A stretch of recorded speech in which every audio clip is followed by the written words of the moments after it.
Welcome, fellow Earthlings. Welcome to the Great Debate Community Channel, a channel brought to you by Steve McRae, who will be joining us here in a little bit. He's running a little late, and want to thank everybody for being here. Thank all my guests and anybody in the audience. We're going to talk about Hong Kong tonight, but first we are going to interview the owners of a new YouTube channel.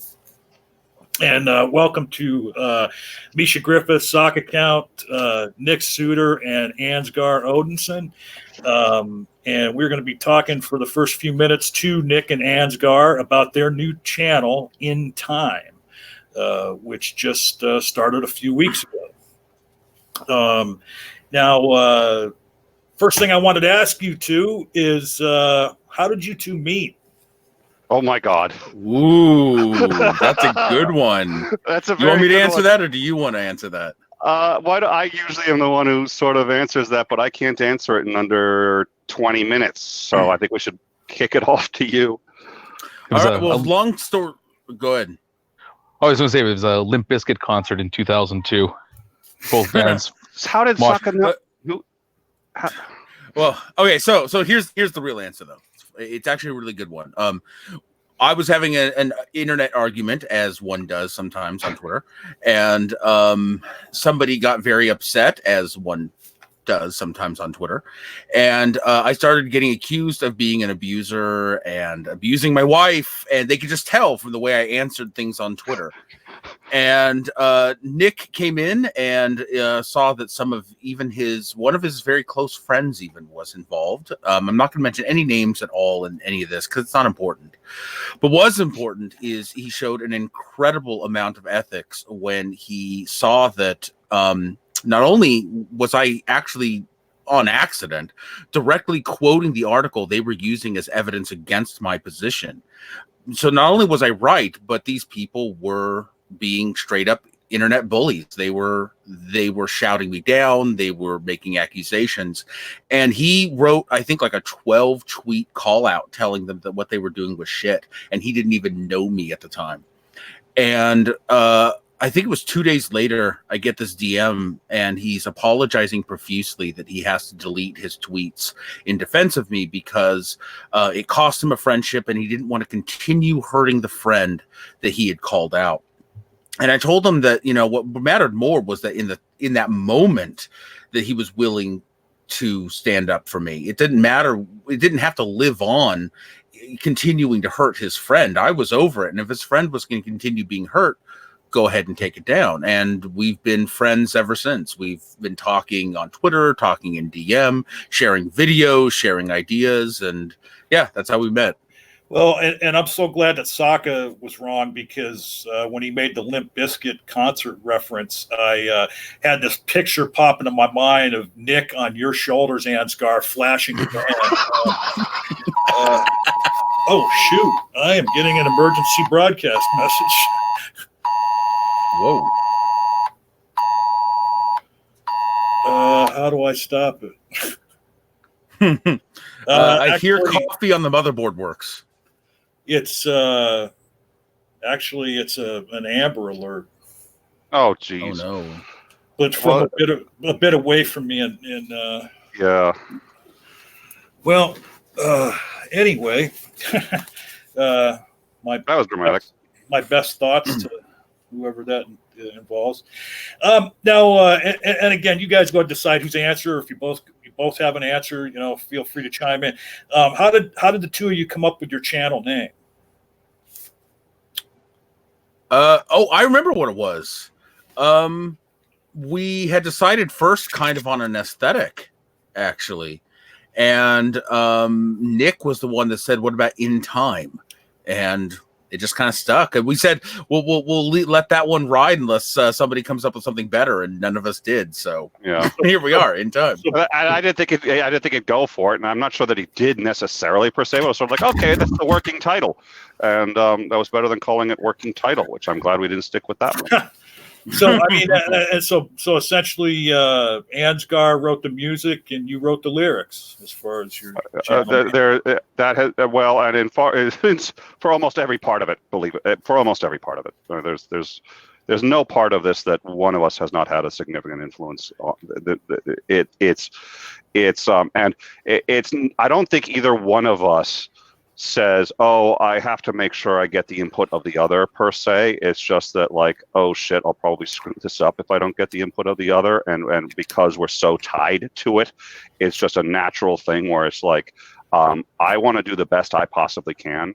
So that means I have to be talking to him because he's the one who sits there and says, Nick, that's a bad idea. Nick, that's a good idea. And the reverse is true too. So it's one of those.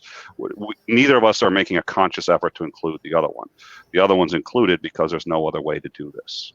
Okay, and just as an aside, a quick question for just Ansgar. Now, you did tell me not too long ago where you got the top hat and who gave it to you, but is there any significance behind the top hat, and is that something that you've always worn? Is a top hat, while you're on years ago when my wife and I got married, one of my best friends in the whole world that I've lost contact with bought me my very first leather top hat, and I put it on and I just thought I looked fucking great in it. And I wore it for our wedding. My wife loves the look on me, and then she bought me this one for our anniversary, and I like it even better than the last one. But the other one's got a really nice silver buckle on the side, so I wear that for fancy. I wear this for every day. Ooh, okay, that's awesome. He's got he's got sort of a hat for the regular shows, and then he's got his breaking news hat, which is the one that because we do breaking news too, and he's just got a separate so that you can tell that it's a serious event. Well, right. It looks like a really cool place to keep some snacks too. Yes. Yeah, I've seen him every now and then reach up in the back and. Some YouTubers do after maybe 10,000 subs, they do a face reveal. I'm thinking of doing a head reveal after 10,000 subs. Oh, all right. Now, why don't you guys just, take a few minutes and describe the content and, any goals that you have for your channel? I think the content, so In Time is essentially a political and social commentary on what's trending in the media, politics, and culture. And we do a minimum of 2 shows a week. We also do, on occasion, a Wednesday show where we try to do something sort of a little smaller local interest. We like to pick topics that interest us, but in particular on Tuesdays, we go for topics that are probably well outside our field, like racism. Don't have the two of us talk about racism. That's really not a great idea. So we bring in somebody who can discuss matters that we are interested in, but is beyond our scope. So we have a number of guests coming up. We're actually booked out already 6 weeks out, and we're going to be discussing polygamy, not polygamy. See, this is why I need Ansgar. Otherwise, I say something. Oh, well, I'll say something stupid. Polyamory. Is it polyamory? And open marriages and the death of the modern marriage with a named dragon is going to be the next, our next show. And then we'll do gun control. We will do the smaller topics. We just did gun control. Actually, we just did. Yep. Mm-hmm. And then we'll also do breaking news because I think that is a part of, and that's why the In Time also works. If there's breaking news, we're usually prepared to go live within about 10 minutes. And the last time we had to do a switch over to breaking news, we were able to do it in 5 minutes and broadcast simultaneously to the GDC and our channel. And speaking of which, there's a shooting in Texas right now, apparently. Oh, good. So we may have to bail. That would be fun. And we've committed to taking that seriously, and the last one that we did, Ansgar was able to find as we were broadcasting live.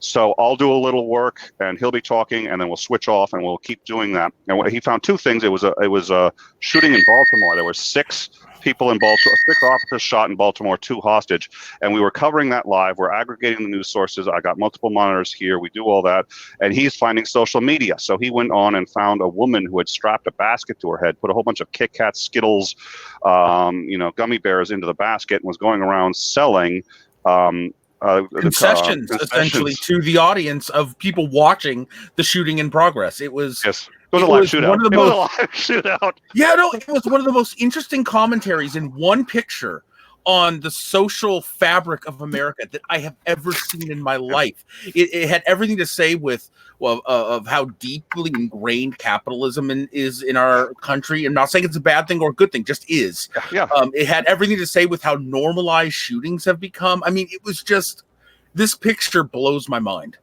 Blows my mind. And so we're discussing it while we're waiting for the news updates, and that's what we do. And then, so you already covered one of the questions I was going to ask you, talking about some of your future topics. Any future guests on the horizon that would be of interest to mention now? Inane Dragon, I think Jim Majors was supposed to be with us on Wednesday, but unfortunately we had to cancel that one. It looks like we'll be having him this coming Wednesday. He has discovered the Antichrist. He won't tell me who it is. If I had to guess, I would say the Antichrist is a tangerine-colored person living in the United States, somewhere in the vicinity of Pennsylvania Avenue, but that's just my guess. Okay. And then let's see, Inane Dragon. Who else? I should have probably checked the schedule before coming here, but well, no, that's okay. It can be a surprise to people. I mean, it'll be a surprise to us too. Yeah. And then is there a set schedule? Do you guys go on Wednesdays every week? Is that the day? Tuesdays and Thursdays are our main day. So, that would be at 2 p.m. Eastern Standard Time. And Wednesdays are tentative. Some weeks we have a Wednesday show. Some weeks we don't. It really depends. It's kind of like our special. You know, we have something that doesn't necessarily fit into the normal format, but we think it's still worthy to be up on the channel. All right. And then question for the two of you individually to answer. What YouTubers inspire the two of you? That's a good question. I have one of the best answers to that, but I haven't formulated it yet. So while I'm trying to figure out how to answer that, let's let Ansgar go first, because I got no idea. Oh wow! So for me, my first early inspirations from YouTube, Logic. Big one. And no, that's not where I get the top hat, but I do really love watching Logic. Thunderfoot, King Crocoduck, amazing guys. And it's funny, it's because my content isn't anything like theirs at all. My content, especially solo content, couldn't be any more different, but I still find their voices, the things they have to say, and the kinds of topics they're willing to cover rather inspirational. For me, Genetically Modified Skeptic is one of them, just because it's like he's so young and so talented, and he goes out and he just does spectacular work. And I think I had a second one that popped in as soon as I said that, but I've forgotten. Oh yes, and I've forgotten the name of the guy, but he does the Simply Stated videos, and I like those because it's got a brand, it's unique, he condenses very difficult topics into 5 or 10 minutes, and you can just see it, boom, you're done. So I love the Simply Stated. I love Genetically Modified Skeptic, and it's no way to say this without it sounding like I'm kissing ass. Steve McRae. One of the reasons is because he just does the content he wants to do, and he's not going to listen to anyone else tell him. And the content that he picks is usually the kind of stuff where I was like, yeah, I can see why that's not going to be a commercial success on YouTube, but I'm glad someone's putting that on there. And I wouldn't necessarily, there's controversy around that is not what I would want to do, and I don't think he wants to either. But I do like what he's trying to do and what he thinks about and how he does it. Well, speaking of Steve, I just got a DM from him a moment ago, and he said he will try to join in a few minutes. He's busy at the moment, but he's hoping to be here in a few minutes. So just real quick, any final thoughts from the two of you? Anything that we left out that they need to know about your channel? I'm gonna go into the live chat and put a couple links of the channel up every now and then. And you know what? I hope you guys will go and give it a shot. I think a lot of people have been enjoying it. If you don't enjoy it, don't sub. If you do, sub. Stick around. And Misha or Socka, do you have any questions for the two of them before we move on? Just that we've been enjoying their show a lot. Oh, thank you very much. And who did your cool graphics? Thank you. Thank you. They are awesome.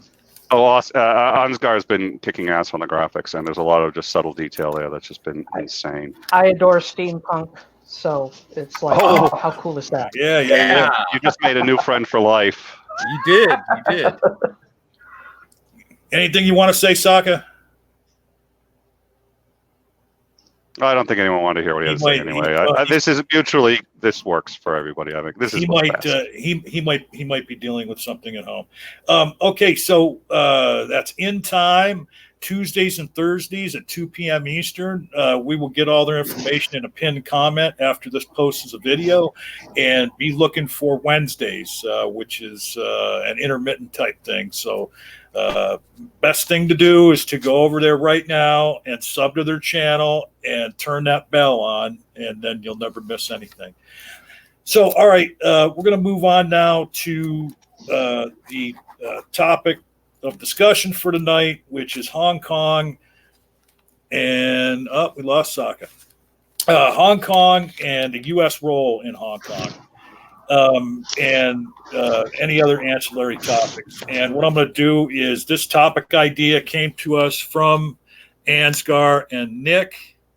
So there we go. We got the Socka back. So I'm going to just throw it to Nick and to Ansgar for a few minutes to frame the conversation. And then from there, we'll let Dr. Griffith give us a little historical context or any other information that she's brought with her. And then we can all just, jump on in after that. We'll let Socka, have some time after Dr. Misha gets done, and then we'll all just free for all there. So go ahead, Ansgar and Nick. All right. Well, okay. So I think this is a phenomenally complicated issue. And I think you can't understand what's going on in Hong Kong without first understanding Taiwan, and there's a number of reasons for that, and so let's start with Taiwan. China has 26 provinces, if I recall correctly. Taiwan is considered by them a breakaway. Well, they consider it just a regular part of the province. Some people consider it a breakaway province. Technically, we consider it a part of China. They want their independence. They want to leave China. China will not allow this, and that needs to be understood. And I've heard people that say, well, we should really support them in their independence fully, openly, and let them be. This will never happen. China will not allow it. The reason why is because there are a lot of provinces that don't want to be a part of China. There are 13 provinces that are quasi-semi actively thinking about revolt. If one succeeds, the others will follow. They're waiting to see what happens with Taiwan.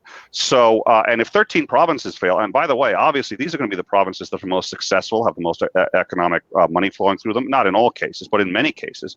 And if China loses those, China will probably go under. There will be no more China as we know it anymore. And that happens if Taiwan is successful.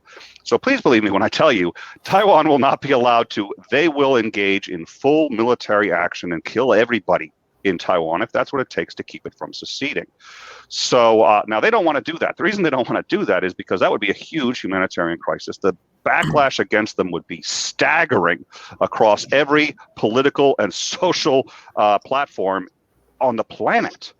They know that. And we do a very good job of trying to make sure that that's still the consequences of it. They will pay those consequences if they have to, but boy, do they not want to.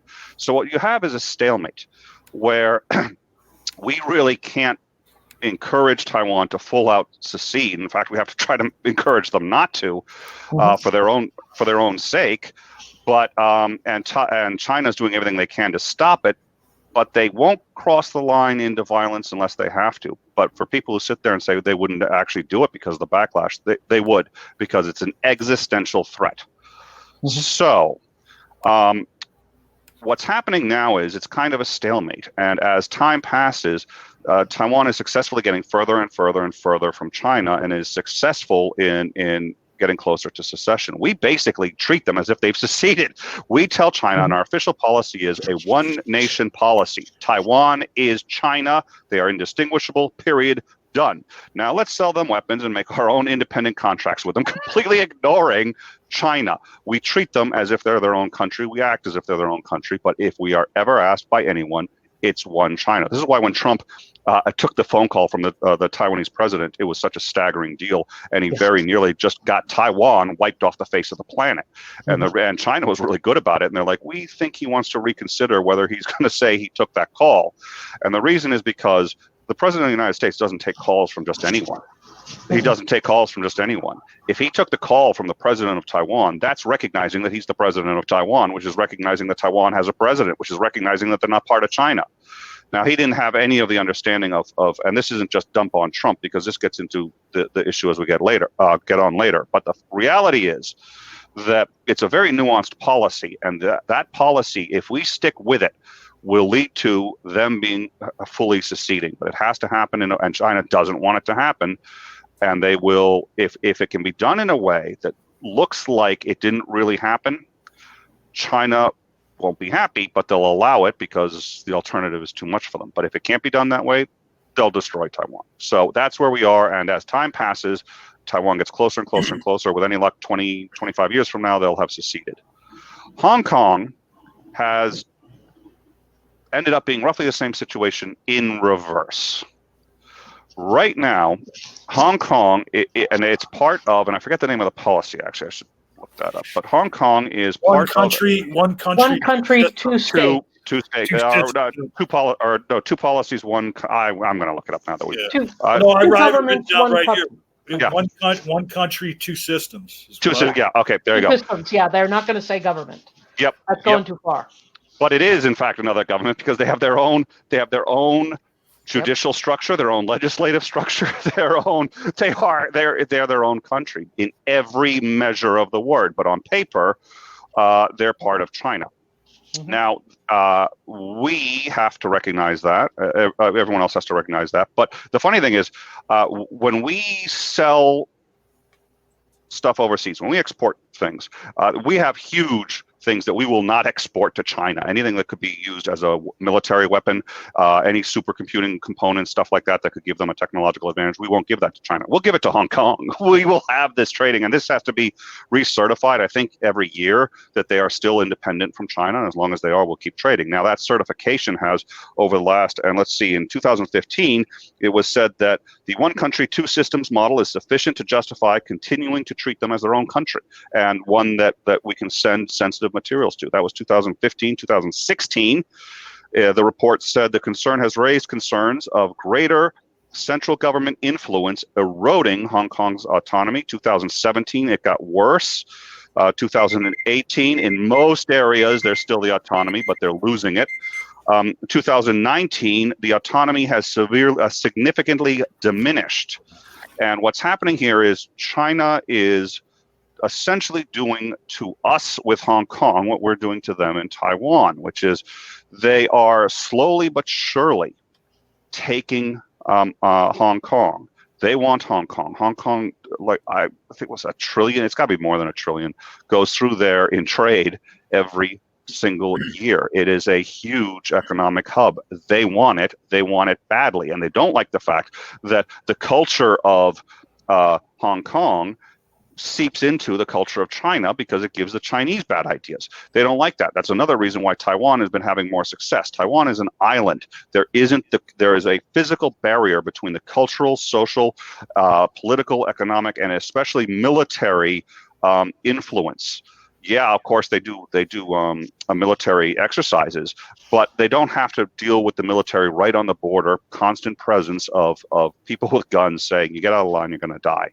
So China is using the fact that Hong Kong is part of the mainland to be able to exert extra force on Hong Kong to slowly but surely undermine this process. They're doing the same thing that we're doing in Taiwan, which is no single step is sufficient to say that they violated any treaties, violated the spirit of this agreement, or of the other 1992 agreement, I think, that we'll touch on later, that says that will each respect their autonomy. Will both countries pull up? They violated it, and they're intending to, and they're going to continue to violate it. So what do we do? Oh, yes. Okay. No, I'm sorry. Go ahead. Almost done. Sorry, and I don't mean to bore anyone. What do we do? The problem is this is a situation we can't go in militarily because it's China, and we recognize that it's China, so that's a serious problem.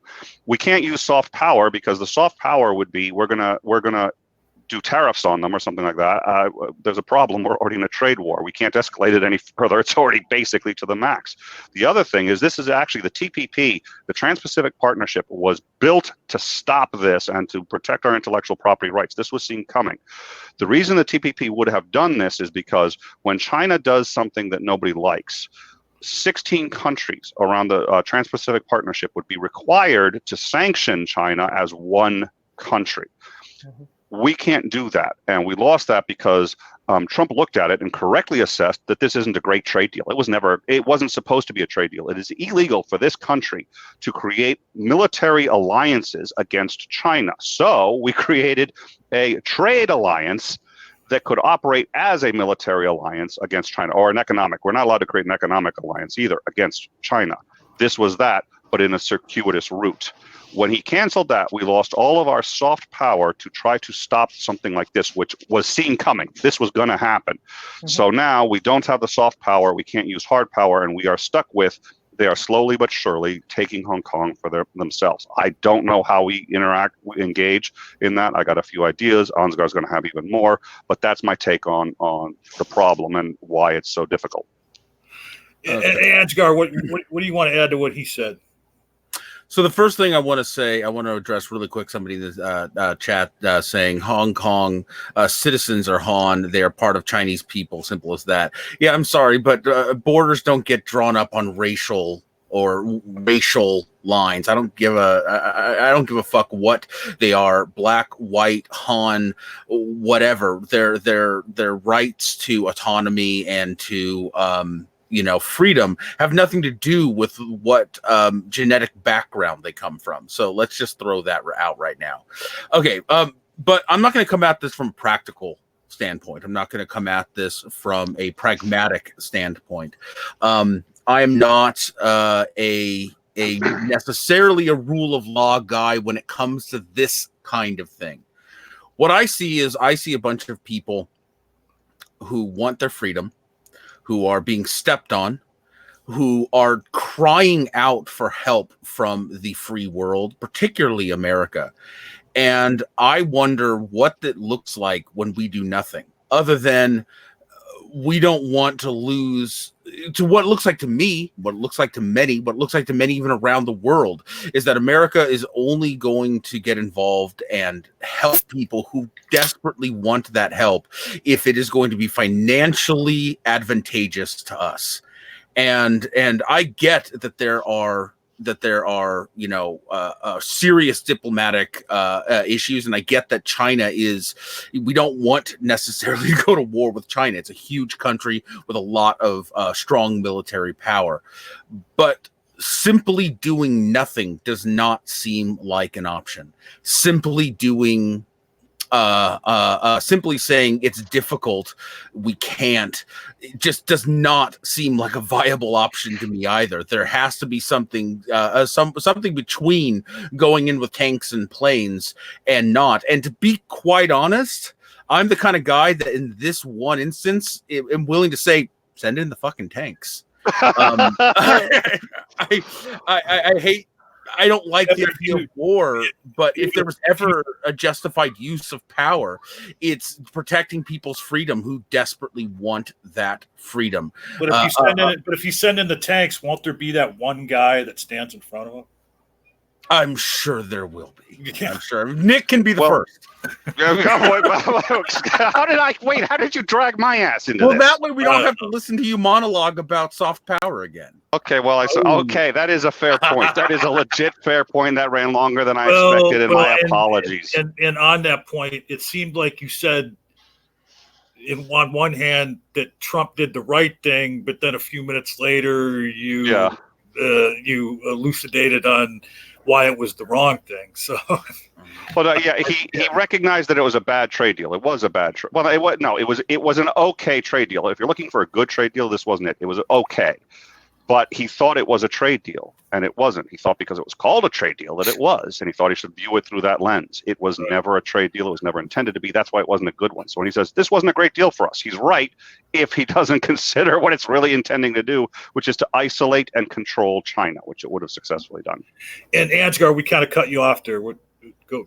No, I think I was mostly done. I mean, there's okay. only so long I can pontificate on Yeah. moral outrage. Yeah, and plus, You know what I mean? There isn't. You need help. I will teach you. I will be your. I well, will and teach you. you are the Yoda of pontification. Yeah. Let's let Misha get in for a couple minutes and share with us some of the information she brought. And then I want to get to Socka because I have a sneaking suspicion in my mind that perhaps Socka has been to Hong Kong. I don't know that, but he may have because he's in the Navy and travels around the world, so he may. Well, and I have a sneaking suspicion he's going to have an opinion on this. Oh yeah, when I told him that's what I think. He definitely said that was a very interesting topic. So go ahead, Misha. If the floor is yours for the next few minutes. Sure, it's hard to know how far to go back. Always a historical problem. If you want to talk about Hong Kong and why it's independent, you have to talk about the two Opium Wars and China resisting Great Britain trying to force their way into China, turning China into a trading partner. They were looking more to colonize it than to turn it into a trading partner. And China was having none of that. China, during the late 18th, early 19th century under the Qing dynasty, had watched what had happened in India, and they didn't want any part of it. They wanted to remain independent. However, Great Britain wanted to force its way in.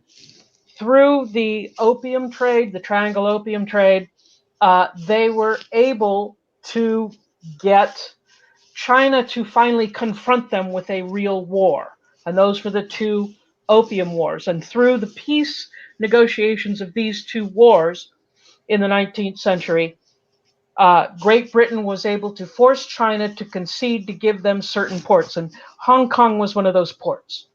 So it was kind of an independent colony of Great Britain that China had as kind of a zoned off area so that the British weren't actually walking on Chinese soil, that they were parking their boats, taking the stuff, and leaving.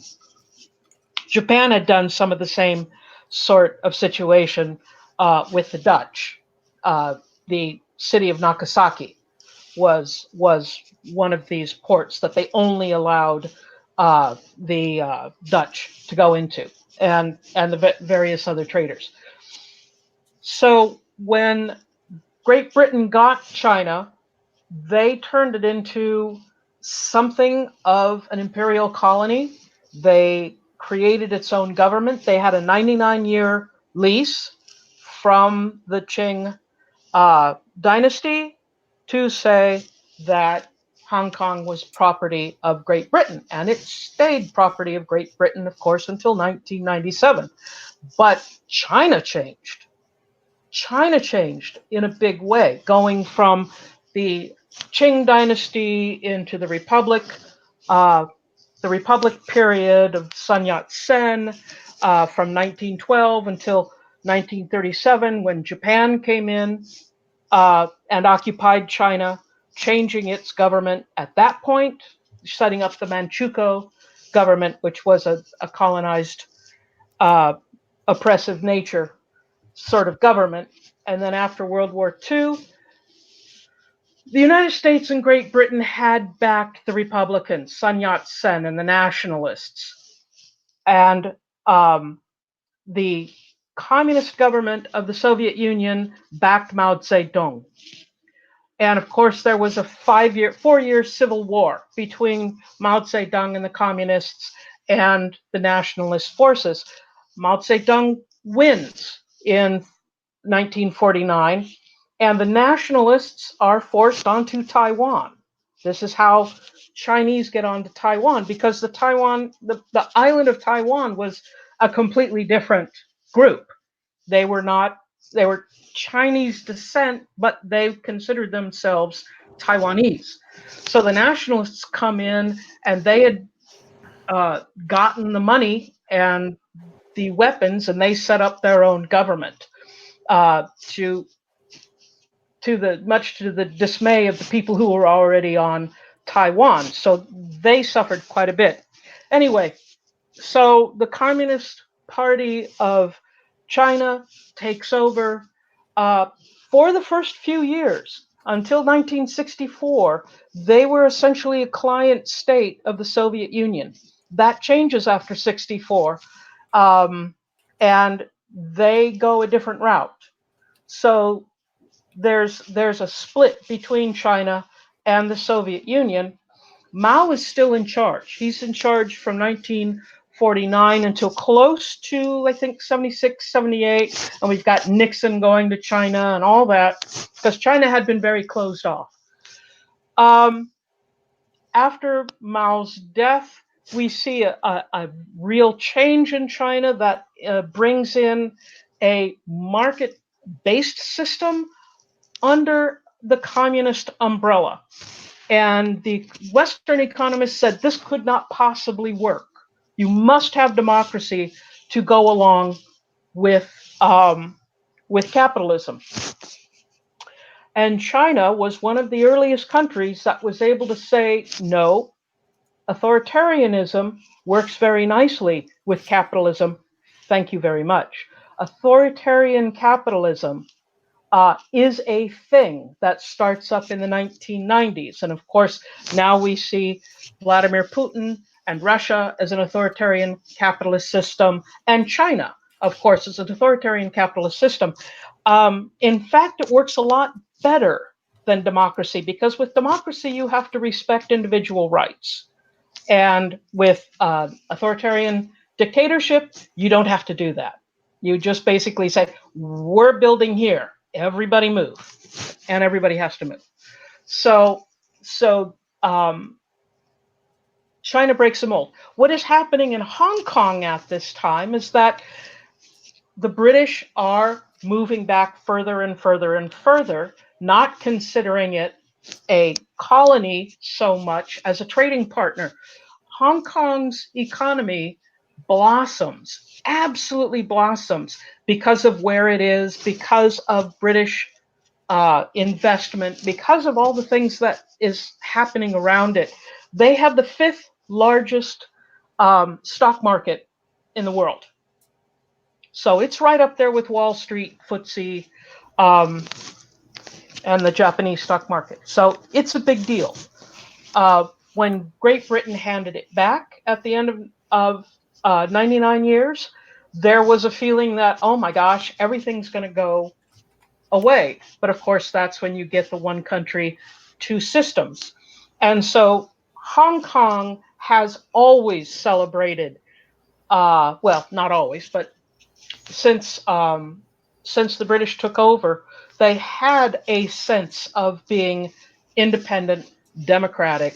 And what is happening with this extradition treaty that they're fighting is that they're saying, look, we're afraid this is the straw that's going to break the camel's back. This is what's going to push the Chinese to actually take over Hong Kong. So it's a tightrope. And going about it heavy-handed is very scary. We can use 1989 as an example, both in China and with the Beijing, the Tiananmen Square, and with what happened in Eastern Europe. But I've talked enough, so I want to hear Socka and what everyone else has to say about that. I just wanted to bring in some historical background. Well, thank you very much. And I want to commend the rest of the panel, because I think this might be a record for Socka has been in a hangout for like about 45 minutes, and we haven't heard from him yet. So, Socka, was I right? Have you been to Hong Kong in your travels in the Navy? Yes. As well as I've also been to Taipei as well. I'm going to interrupt for 1 second. Ansgar, you've got a DM? Oh, okay. Yeah, and I answered it. Thank you. Go ahead, Socka. What do you have to add to this conversation?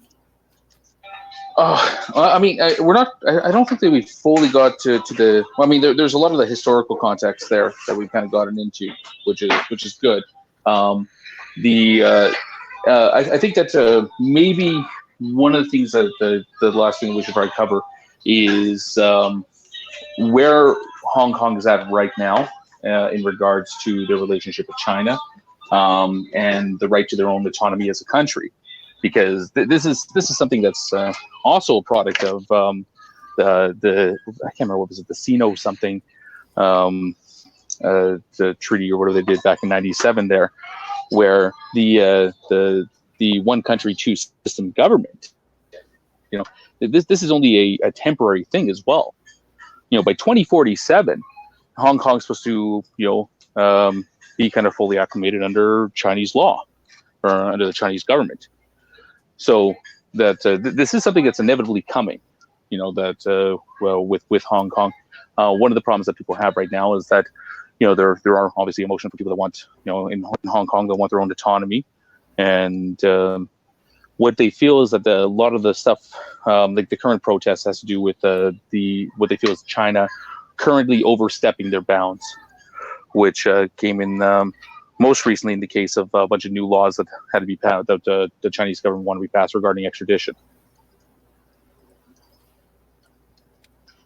Yeah, those laws that were being passed by Carrie Lam, the prime minister, she was trying to force through the extradition policy because of a murder that had happened, and China wanted to try the murderer, and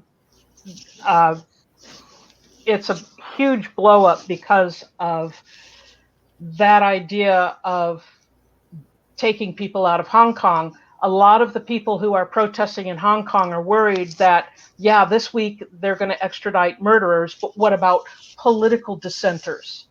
Are those going to come under this extradition treaty? What about people who are religious? Are they going to come under this extradition treaty? So there's more to it than just the legal situation of one person who killed somebody. Yeah, so one of the problems is that the China's, Dr. Griffith was saying, it has always been very authoritarian in their politics, but it's actually become more so, especially within the last 20 years. With the onset of the. Oh, sorry, what was that? No, yes, it has. Yes, yeah. I was agreeing, and yeah. Yeah, with the especially with the internet, the access to information that the average person can get is huge, and information is a big enemy to the Chinese government in their viewpoint. So this is where you see, especially since the onset of the internet becoming extremely popular and extremely worldwide, that a lot of efforts have been taken to stop the spreading of dissenting information. And not just the current political forces in China, but also the previous ones since the I guess probably the mid '90s have been actively working for this. And so the thing within China is that they don't take political opposition lightly. Just to put it, people sit there and say, Nick, you've got a gift for understatement. You need to get Socka and I in a room together. And yeah, they don't take it at all. Pretty much, yeah. To the point that there's constant concerns about, what happened to this political party? Well, they just kind of disappeared overnight in the middle of the night.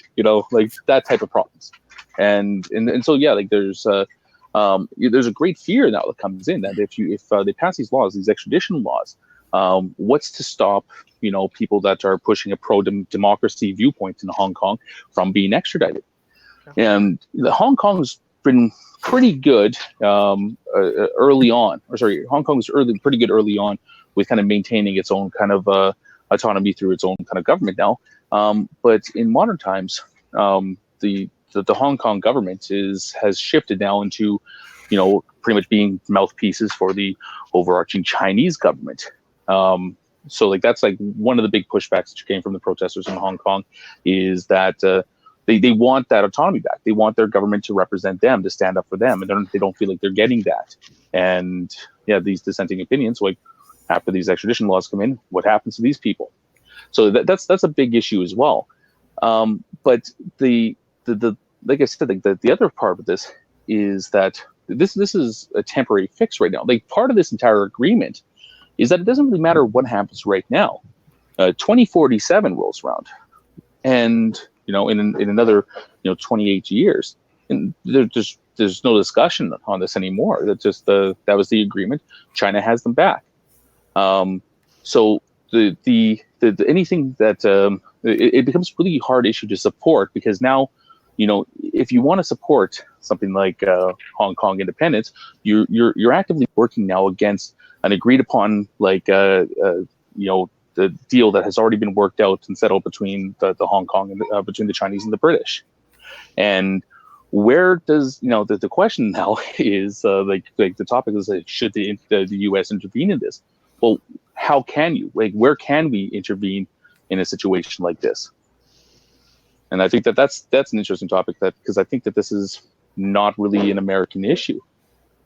Well, it could be if they violate their 1992 deal that said that Hong Kong would be recognized as separate and they wouldn't act against Hong Kong. But that was only if we keep up our end of the deal, and we're not allowed to defend Hong Kong on anybody else's behalf because Hong Kong belongs to China. So unless China overtly breaks it, we have no real way of justifying going in. And I'm concerned because China has a population of about 1 billion. And recently what they've been doing is, and this is the other scary thing, which has gone unnoticed that I can tell by the news, and nobody's really commented on this. If you talk to anyone in the U.S. military, actively in the U.S. military, what they'll tell you is the military is very concerned about China, because China has, as they've been as you pointed out, the president of China has a really consolidated power, and he's now made himself almost an emperor. I mean, he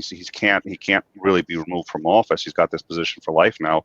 The laws are being completely rewritten. China is also, for the last, I think, 20 years, their military, especially since the end of the Cold War, their military has been geared towards an offensive use, and towards having the ability to attack and occupy another country. That's a significant change, and it's not unnoticed. It's not just about defending their mainland.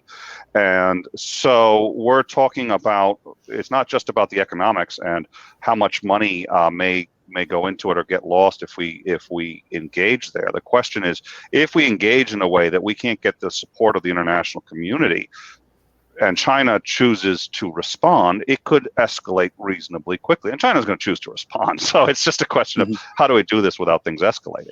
And just to put that point into context a little bit more, is that when we would, during the Cold War, we described the Soviets and the Americans as like the two world superpowers, or super military powers. Just to put in context, there's only one military superpower in the world right now. That's the U.S. And it doesn't have to do necessarily with the size of the military. What defines something as a military superpower is their ability to maintain an offensive or operations on foreign soils for an extended period of time. That's what the main kind of benchmark for a military superpower is. Because the biggest problem that you're ever going to run into in the military is logistics. How do you get the troops and the equipment, the food, water, vehicles, whatever, to where they need to be? And it's really easy for countries that have military bases set up around the world, like the U.S. The U.S. is a good example. Like one of the reasons why the U.S. military spending is so high isn't necessarily just because of the size of the U.S. military. The U.S. military spending has to do with maintaining foreign bases around the world. And because of that, the logistical nightmare of maintaining an offensive on a foreign continent, whether it's in the Middle East or wherever, it gets kind of alleviated by this. Now, the Soviets during the Cold War had a military. They were a military superpower as well, because they did have, bases kind of around the world. I mean, that was the point of the whole kind of Cuban Missile crisis. Was trying to get like more kind of satellite outposts anywhere that they could have them. But you haven't really seen this outside of the U.S. for a while until recently, because China is now doing the same thing. Is that China actually maintains foreign military bases in Africa? And it's the only, like I said, outside of the U.S., this is the only other country that is now gearing up with foreign bases so that they can maintain operations in different parts of the world. Which again, that's a huge concern. Well, and just quickly, and I just want one last thing to go off of that, and then I'll drop it. But here, and just to springboard off of that, if you're China, you have to have those bases because you're surrounded by water. Anyone you're going to fight with, it's easier for us to attack other countries because we have the ability to go there. There's one solution to this. There's only one solution aside from the bases, and it's the Navy. Here's why everybody's concerned. As of, I think it was May this year, their Navy exceeded ours in size. Why do you do that unless you're attempting to do what we can do, which is go out and they have to increase if their intent is global domination, or to really just go out and really, I shouldn't say that because that's when I say if their intent is global domination, I'm kind of sensationalizing it. If their intent is to be able to and maybe to engage much more aggressively in other theaters that are sort of ancillary to where we are, the first thing you have to do is build up your Navy if you're China. You can't do it any other way. And that's what they've done. Well, and given the fact that, what Misha talked about authoritarian capitalism, now that China is going in this direction, you say their Navy now exceeds ours.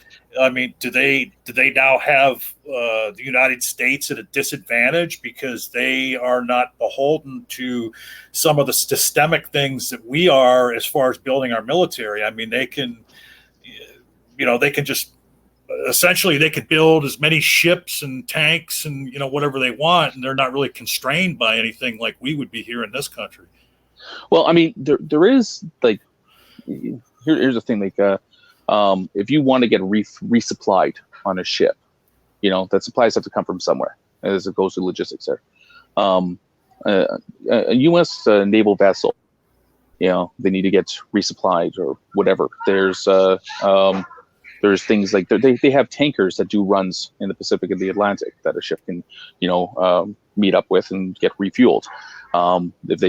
If anywhere in the Pacific, if the U.S. needs to go in and get supplies, I mean, they have bases in Guam, Korea, Japan. Not to mention there's a huge variety of allies in these areas as well too. That's just that they have that structure already set up in place. China not as much. They're also building islands in the South China Sea.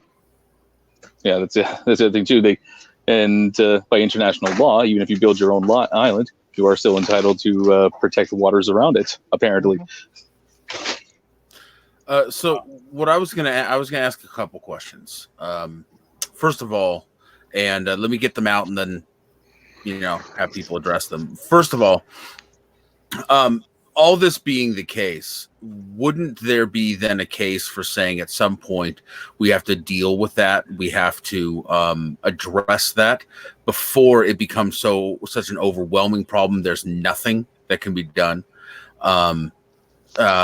Two, I would say, is there no room for idealism or being idealistic when it comes to dealing with this particular problem? And it seems to me that any problem like this has to balance somewhere between pragmatism and idealism.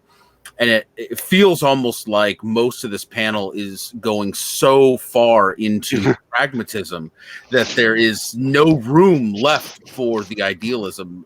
And I would think that there has to be some way to balance idealism and pragmatism here.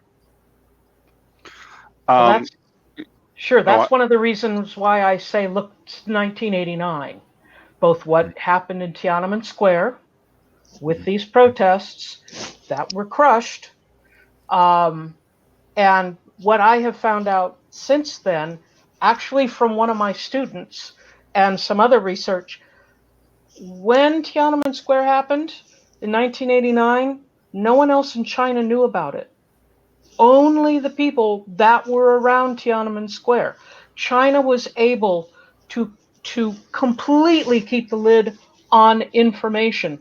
I had a student, for example, whose father lived in the United States. His grandmother lived somewhere in South China. And his father in the United States was telling his grandmother, this is happening in Beijing. And his grandmother didn't believe him. No, I don't see any of that on the news. And then she had to take a trip north, and she had to go through Beijing by train, and she saw it, and she said, oh my gosh, I had no idea. So that kind of ability to control the media. But the other side of that 89 coin is, of course, what happened in all of the satellite nations in Europe, in Eastern Europe and Central Europe, was that the people just went out and said no more. Basta. No more. We're stopping this. And it worked. But it worked because you had people who were fed up, and you had Gorbachev leading the Soviet Union. And Gorbachev had very different ideas than Brezhnev and the rest of them. Gorbachev was horrified about what happened in the Prague Spring of 1968. So because there was this idea, maybe Gorbachev isn't going to send in the tanks. And when he didn't, that's when everybody else said, hey, the dominoes are falling. So, Ansgar, I want to give you a bit of to bolster your idealism. Okay, there was. Thank you. I need a little help here. Please don't. Yeah, Please okay, don't. okay. No, we don't need more idealism. The NPR show Marketplace. Mm-hmm. Okay. I listened to that. Yeah. Okay, June 16th episode. They had it was the June 25th episode on Planet Money. I'm sorry, Planet Money. And you can find this online. It's in the Planet Money newsletter article written by Darian Woods. He basically looked at a study done by Erica Chenoweth of Harvard and Maria Stefan, who works with the Institute of Peace. And they did a study on 323 protests campaigns from the years 1900 to 2006, all around the world. Mm-hmm.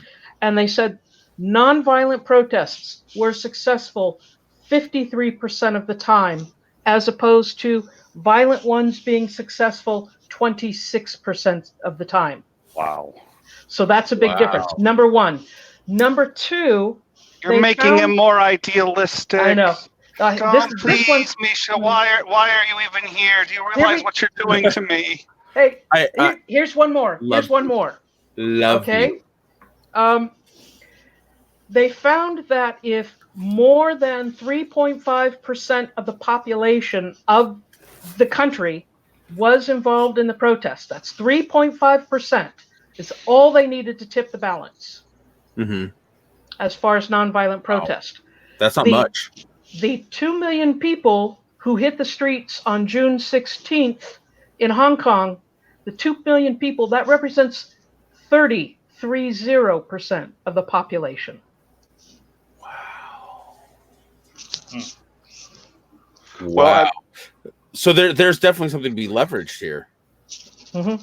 In a big way. So how do we leverage that? What exactly do we do to get the international community so pissed off that China realizes that everyone's pissed off? I'm going to interrupt for a second. I think Misha's going to have a much better answer than I, but I'm going to quickly go back to that was the TPP. Actually, it was part of their. I mean, presidents who understand soft power really understand it, are finding ways to use soft power. We cannot engage. We could. It would be catastrophic for the planet if we engage China militarily. I mean, the loss in human life, if we do something that could start to escalate a true engagement against China, is stunning. So it's all soft power. We have been losing soft power at an incredible rate because we're not funding our we're not funding our spot. Part of this is spies too, going in and understanding what's happening in China and what the culture is and how many people really want to get out somehow, and trying to figure out how to bolster that. Part of it is diplomats. A huge part is diplomats. A huge part is taking, and as our soft power goes down, China has noticed and is leveraging that to increase theirs, and that's going to make it harder for us to get our community, as they say, hey, the U.S. doesn't want to lead in economics. It doesn't want to lead NATO. It doesn't want to lead China. Do you guys want to lead? What can you do for us? And China's like, oh, we can do lots. Can I ask a question? So, but you say, what can we do, where the world is pissed off at China? But I mean, like Socka said, in 2042, China's going to take Hong Kong, and given China's move towards imperialism, their move towards increasing their military, their move to establishing bases around the world. I mean, even if everybody is pissed off, what can actually be done about it? I mean, isn't stopping this, or isn't a change in policies and ideologies going to have to come from within the country, from the people of China? Well, I'll tell you, one of the greatest advantages that an authoritarian regime has over, most democratically elected ones is time. You don't need a 4-year window to enact your plans before we're being worried about being thrown out. And, I'm actually, at this point in time, kind of like one of the reasons why it's not surprising that the Chinese military hasn't rolled into Hong Kong with the entire PLA right now is because they don't need to. Yep. Yes. They have all the time in the world. But as for what could actually, get people, moving, getting people concerned? Well, honestly, I don't know. Maybe I would like to say an extreme violation of the people's basic kind of human rights. But that's already happening in China right now without much of a whisper from the international community. Because the problem is that at one point in time, Hong Kong supported an amazing GDP. It's upwards of this small little city state of 7-8 million people produced 25% of the GDP of China. But that's not the case anymore. The Chinese industry has boomed. They've been extremely profitable in the last 20 years, and that now compared to Hong Kong, China. I think Hong Kong's GDP now is maybe 6 or 7% of China's. So as an economic strong power, as a trade power, China, there's more interest in to taking China's side. Even with the trade war with China right now that Trump's having, they're still making money off this. I mean, China with this trade war, I think that their GDP grew in 2019 by I think it was close to 7%, which is lower than it has been in years before. But compare that to any other country out there, it's still huge. It's 7% increase in your GDP. China is not in a position right now where they have to be worried about anything. They unfortunately they have all the power in this game. Yeah. Well, that's 2 points. So that's why I brought up Taiwan, because time is on our side in Taiwan. Taiwan will be free with enough time. If nobody screws it up, it will be free. But the reverse is true here, where Hong Kong will be theirs on enough time if they don't screw it up. But this gets back again into soft power, and here's why. The reason we got the economic boom of the 90s, one of the reasons was cheap oil. One of the reasons we had cheap oil was because we were we were selling, but we were selling weapons to the Royal House of Saudi. And we were selling a great many weapons, and those weapons are used by the Royal House of Saud to brutally oppress their people. This is a dictatorship. We say we oppose dictatorships, but when they have veto power on OPEC, which determines the price of oil, all of a sudden we don't have much of a problem with it anymore. I just want to say, I feel like you're bolstering my point here. I am. I am. I'll get to it, but I wanted to. But the point is about soft power and why we don't go in directly, and why we have to take a strategy that is kind of circuitous to this. So, but this is what we've been doing, and it caused problems. Not nobody, a lot of people, but nobody in the news really sat down and thought about why 18 of the 19 hijackers were from Saudi Arabia. They're not very happy with us, and it has less to do with many of the things that the people think our freedom in part.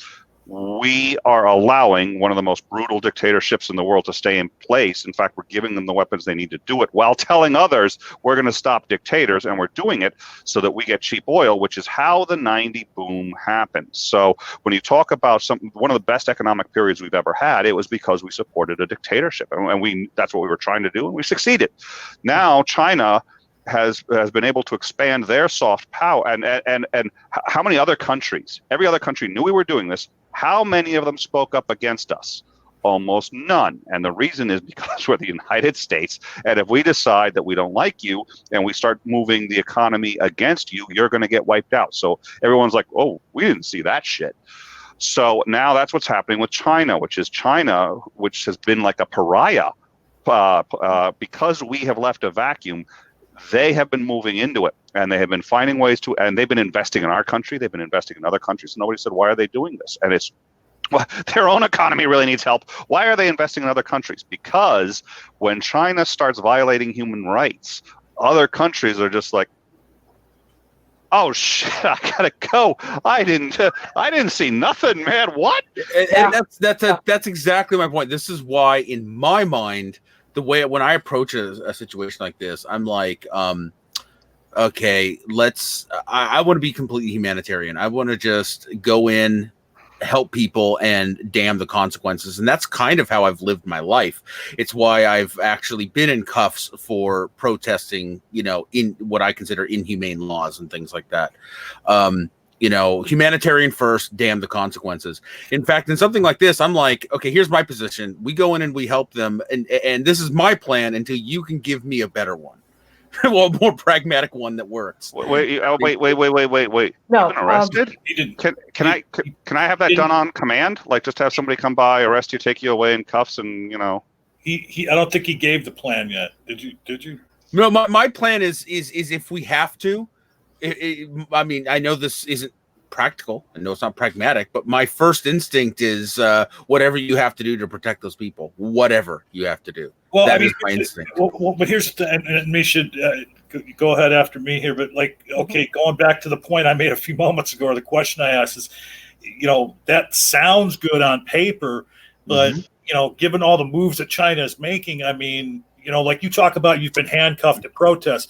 If you go to protests in China or Hong Kong, you might end up in something more than just handcuffs. Yep. I mean, and if we engage China too strongly, I mean, is anybody really going to go to war with China? I don't think so. I'm saying I would be willing to. He's not kidding. Ansgar would be willing to do it. I would be willing to I would actually be willing to join the military, get in shape and join the military for a war to support people like that. I won't go to war for your oil, but I will go to war to help people. Well, so here's the can I just address this point right here? Yeah, you can. I was just trying to put a pin on what he said. I said it's a beautiful point, but that you made, Ansgar, but I don't know how pragmatic it is. Go ahead, Socka. It isn't at all. Not even so this is the issue with that. Okay, is that war is a tricky thing. It's really hard to do properly.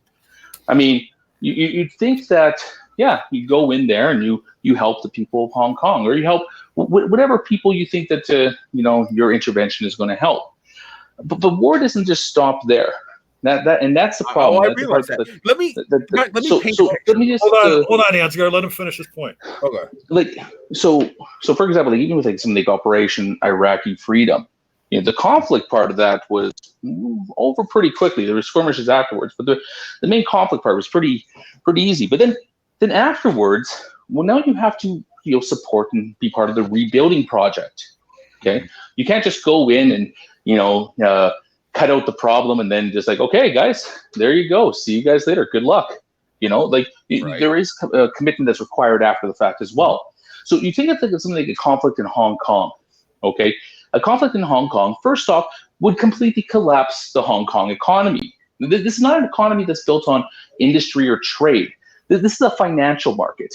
People are going to pull their money out the moment that there's a conflict within that area. Okay? Now, if they pull that money out of there, then there's no rebuilding from this. There's no rebuilding the industry and, as a manufacturing place to try to get people back in, to get the GDP of that country back up. A war in the streets of Hong Kong would bankrupt that country because the financial industry would be shot. And so at that point in time, do you know where most of the people of Hong Kong are going to go? China. Because that's going to be the strongest economy. It's going to help them. Well, here's the thing. Okay, let me kind of paint a picture. First of all, I don't think that we should just abandon the map. And then as soon as you're done responding to that, Misha's been trying to get in for a while. Go ahead, Ansgar. I was recently arguing with some people about the whole Trump impeachment thing, right? Pragmatically, just pure pragmatics, an impeachment process is unlikely to remove him from office and almost guaranteed to give him another term in office. However, idealistically, not going through an impeachment process legitimizes the kind of shit that we're trying to stop him from doing. So, idealistically, I'm falling on the same side with this. Not doing something, even if it's just a gesture. Now, my instinct is full on war, just fucking go for it. But idealistically, we have to at least put some kind of an official gesture, or we do absolutely legitimize the use of brutal force against people who just want to be able to fucking vote. Well, let's let Misha get in. She's been trying to get in for a few minutes. I just have to say, sure, another topic for another night. But I think I could make an idealistic argument for not impeaching Trump. But go ahead, Misha. Ooh. Okay, so think of your risk board. You've got the narrowness of the Straits of Juan de Fuca, the Straits of Terra del Fuego, and the Panama Canal. If China establishes itself in shipping through the Pacific, through the Indian Ocean, and then up Africa to South America, Central America, that's all they need. Now, there is one market that they could move into very readily that would help them, and that's Russia. China does not have oil. China has very few natural resources, but Russia has got oil, natural gas, and mineral resources in spades. Now, my predecessors of Russia watchers, or Kremlin hands as they used to call them, would watch and see who is on the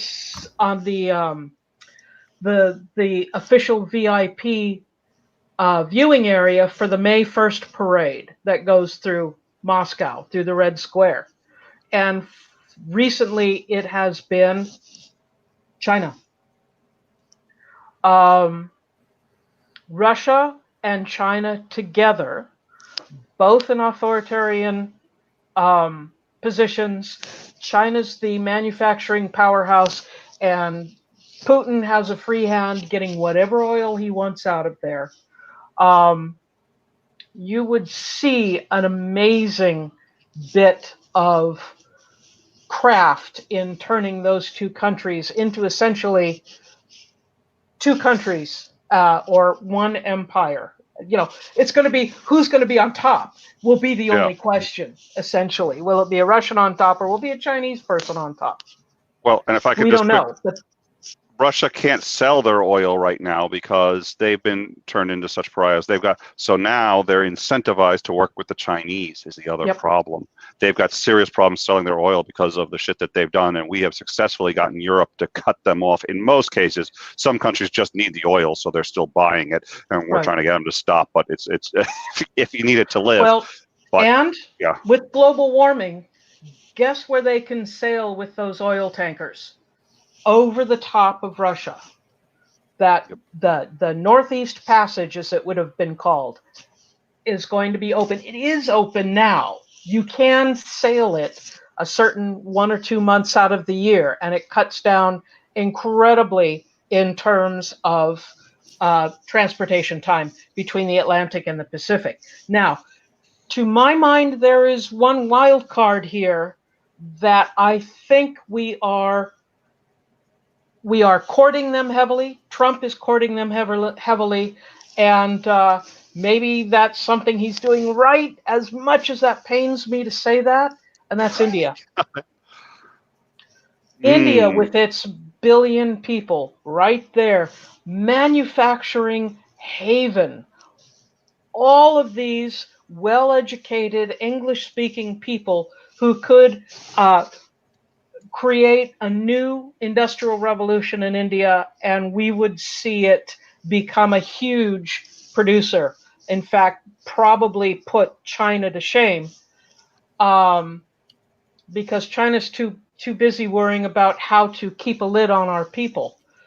But the price of that is supporting people like Modi, who is a stringent nationalist who's trying to get rid of Muslims, who is trying to bolster Indian Hindu culture and some Sikh culture, but definitely Hindu culture. He's rewriting the textbooks. The history textbooks in India are writing out the entire Mughal Empire, the entire influence that the Muslims had in India for hundreds of years. So he's a scary figure, but that's who we're hitching our wagon to right now, seemingly. I'd like to ask you a question. Said directly to me real quick. Yeah. Said maybe better to help those oppressed in the world with fights you can win before trying to help with fights where you're most likely to be lost. Here's the thing. Idealistic, loudmouth assholes like me get the pragmatic people, light a fire under pragmatic people's asses to do something. Yeah. Like, seriously, if there's enough people like me screaming, we need to do something, we need to do something, we need to do something, the people that have way better plans than me will actually try to come to some kind of a compromise that makes my loud mouth quieter. You know what I mean? More people will be satisfied. At least we're doing something. We're trying to help those people, kind of a thing. It's not that I really feel that if I'm loud enough, America's actually going to go to war. I just feel like there's a place for the idealistic voice to light a fire under more reasonable people's asses. I think that's an excellent. That's a beautiful distinction. I do want to ask Dr. Misha a question that's going to lean straight into your idealism, so I'm really hesitant to do it. But so it seems to me, because I was talking about the Royal House of Saud, what we've been doing there, which that fed into a lot of the problems we now have today. How we've worked with Russia or worked against Russia, and the sacrifices we made to our integrity to do that has fed into the power that they're so desperate now that they're going to feed into China. And now you brought up India, which I hadn't even thought of. And so here's a question. It sounds like we're preparing to make another deal with the devil because we feel like we have to, because that's how we're going to deal with this. But so far, it seems to me that most of the deals with the devil have also had significant consequences. So first of all, do you think that much of modern history and where we are, and this is slightly off topic, but I think it's apropos, do you think that a lot of the problems that we have today and the power that we've been giving, the power that those who oppose us have managed to attain as a result of us violating these values, how much of that is a circular system? And if it is, if we've been feeding this inadvertently because we respond to the consequences of one bad action by doing another one, at least morally, how does one break that, especially where you seem to have some statistics on this kind of thing? America doesn't break the cycle. When in 1956, the Hungarian people rose up against communists, we did nothing. 68, we did nothing. 89, we did nothing. I have read the CIA, the briefs that they gave to George H.W. Bush every morning, during 1989, and no one saw anything coming. Of course, George H.W. Bush was more interested in what was happening in China than what was happening in Europe. So, because he was in old China, he was the ambassador to China for several years before he went into the CIA. Anyway, Americans aren't willing to break that cycle unless something huge happens. We have to be attacked. I don't see us doing anything altruistic. In '89, it worked out well in Europe, and it condemned people to death in China. Our inaction. 68, our inaction caused many deaths, but our action in Vietnam at the exact same time was just the opposite. 50,000 American soldiers and sailors and airmen dead. So we rarely break that cycle. We tend to go towards what's the safest and what's going to be the most efficient. And unfortunately, strongmen are efficient. And so too many times we have made that choice, much to our chagrin. Now it's coming back to bite us. The immigration that is happening, the refugees, and I'm not going to use the refugees Especially, coming from Central America. What are they fleeing? They're fleeing the nonsense we did in Nicaragua and Honduras and El Salvador during the Cold War and after, and when we had bolstered up strongmen, et cetera, et cetera. We did that. We destabilized that area. So yeah, I think choosing security over everything, and I think our idealism is quelched. I think, and this is personal opinion, I haven't done the study yet. This is just something that has come to me. We haven't had a crisis in the United States that has ever truly altered our government. Even during the Civil War, we still had our government was in place. Everybody else, and I mean you could look at every other country in the world, has watched their government fall apart and they've had to rebuild it. We have not had that kind of disaster happen. I don't know how we would handle it.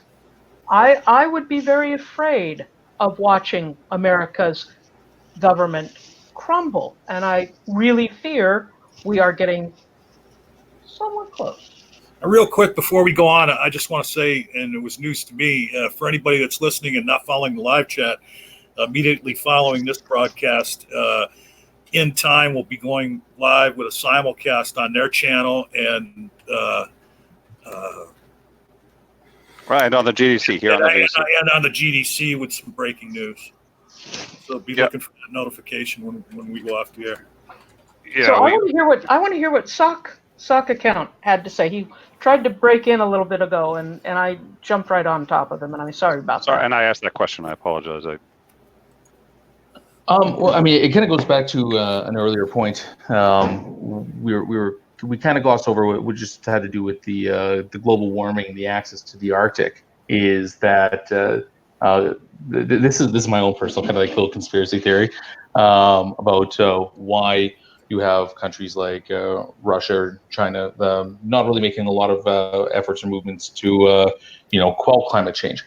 Is because, well, especially with Russia, is that Russia sits on a lot of natural resources as it is.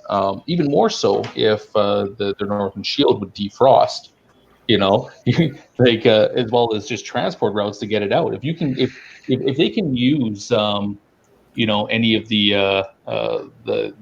their northern border as ports to get to Europe or North America, Russia could become a huge trading partner.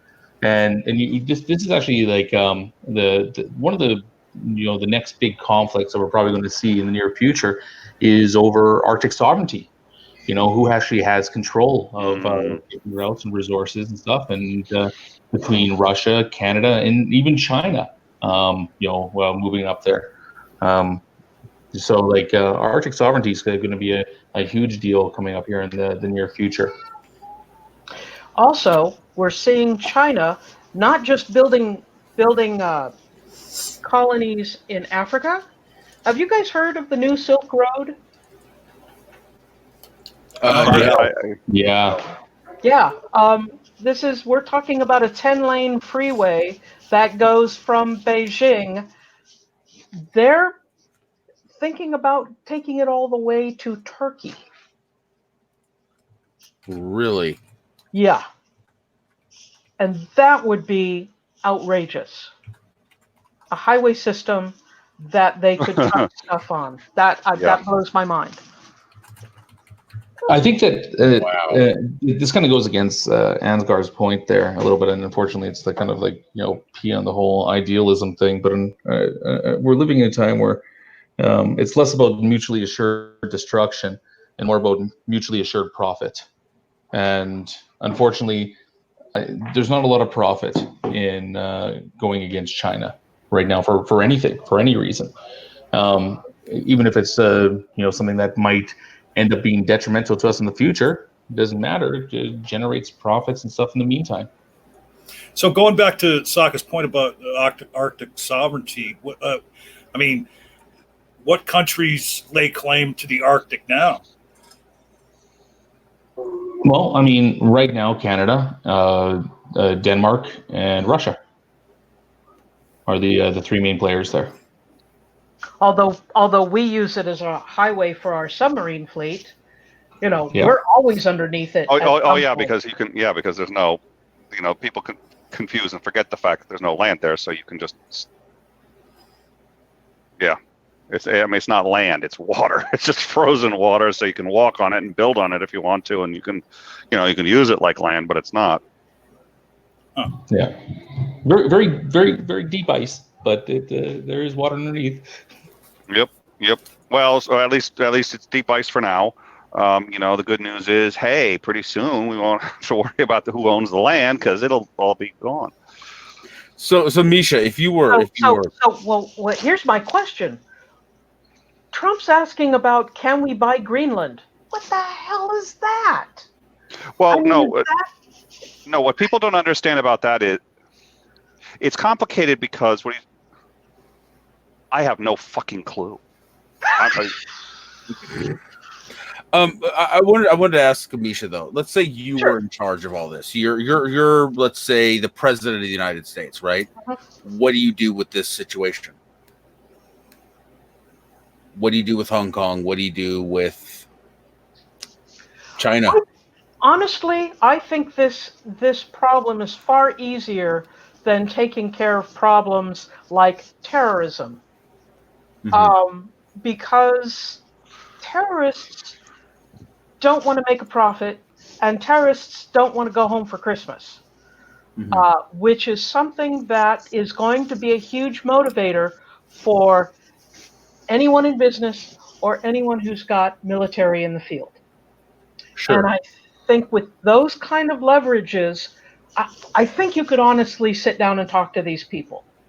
They will not in any way put up with Trump's nonsense. His I'm going to create chaos and then I'm going to run it and fix it based on my personality.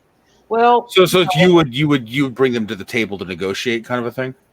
I would have the smartest people I could get there talking to them. Come on, they're business people. Trump's screwing this up royally by thinking that he can, roll the dice and maybe come up with something, and everyone's going to fawn over him. He is badly mistaken if he thinks people want to negotiate with him because they want to be buddy with him.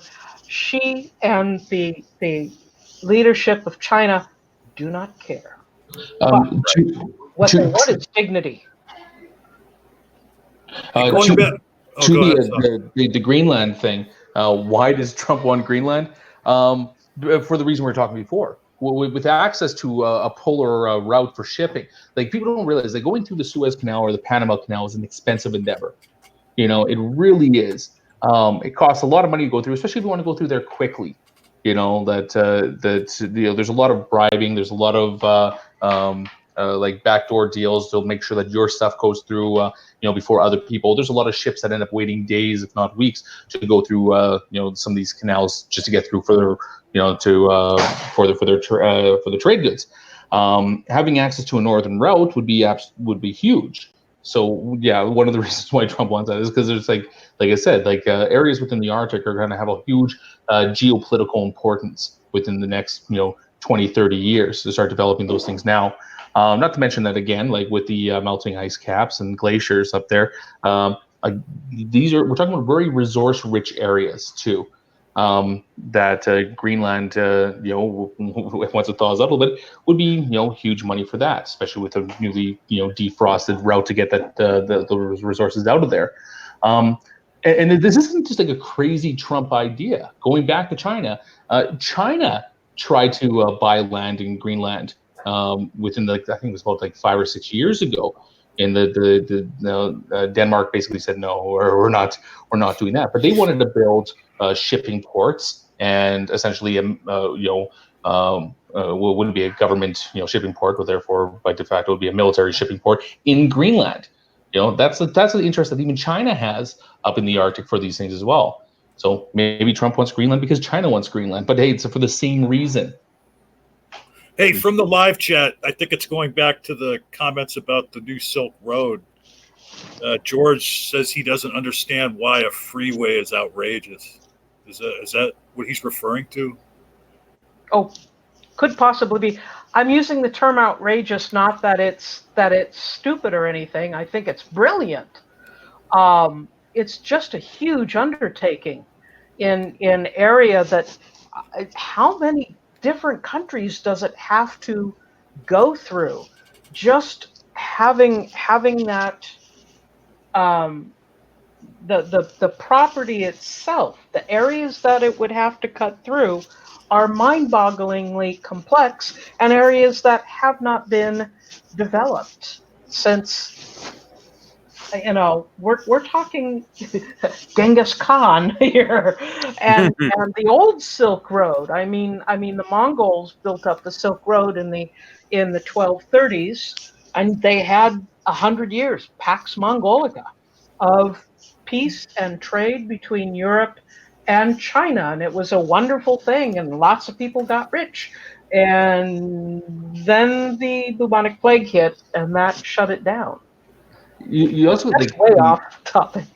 That China has a huge population. Everybody knows that China has a huge population. What a lot of people don't realize, though, is the population density of China is amazingly lopsided. Yes. Like it's all located along the east coast of the country. Like the vast majority of it all runs along the eastern coast of China, on the eastern side of it. So something like the new Silk Road that's being proposed. Well, you can't go south because that's when you're going to get into the mountain ranges, by Nepal, and you're probably not going to have it by India there. So it's got to go across kind of like the northwestern part of China into all the stands, Turkmenistan. I'm looking at a map over here, and it's like China, Kazakhstan, Turkmenistan, the Caucasus Mountains. I mean, it eventually gets there. Armenia, Turkey. But you could also build arterials off of it too, and be able to furnish, roads that go into Russia or roads that go south to India, go around the Himalayas.